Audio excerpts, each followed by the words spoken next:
জেলখানার সম্পর্ক, জেলের বাইরের সম্পর্ক।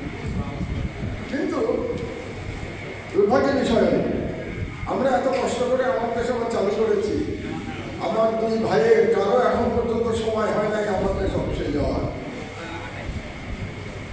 সুতরাং ভবিষ্যৎ কেমন হবে, ইংরেজিতে একটা কথা আছে, মর্নিং শোজ দ্য ডে।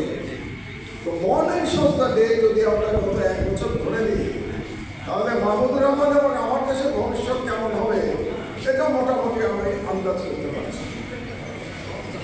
কি কি পারসিকিউশন হতে পারে? একটা সহজ পারসিকিউশন সরকারের মধ্যে থাকে, বিজ্ঞাপন বন্ধ করে দেবে।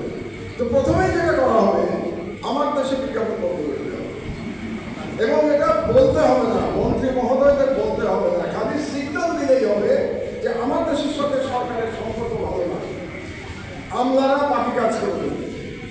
শুধুমাত্র এই সিগন্যালটা দরকার যে আমার দেশের সাথে সম্পর্ক ভালো না, আমলারা সব বিজ্ঞাপন বন্ধ করে দেবে। যেমন আমার কলিগরা জানেন 2008 থেকে 2013 সালে কোনো সরকারি বিজ্ঞাপন আমার দেশ পায় নাই।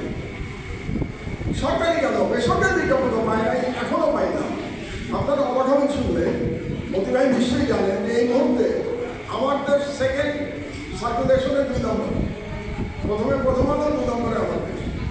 অথচ আমাদের টেলিফোন কোম্পানিগুলি গত 7 মাসে একটা বিজ্ঞাপন আমাদেরকে দেয়নি।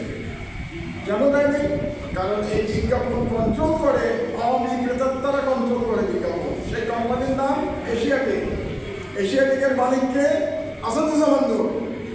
সুতরাং আসাদুজ্জামান নূর যে বিজ্ঞাপন কন্ট্রোল করে, সেই বিজ্ঞাপন আমার দেশে পাওয়ার কোনো সুযোগ নাই, এটাই বাস্তবতা। কিন্তু আসাদুজ্জামান নূরের কোম্পানি আওয়ামী লীগেও ক্ষমতাবান ছিল, এখনও ক্ষমতাবান, সামনে যে মন্ত্রীরা বসে আছেন তাদের সময় ক্ষমতাবান থাকবে। আমি আপনাদেরকে লিখে দিলাম, কিছু করতে পারবে না তাদের। এটাই হচ্ছে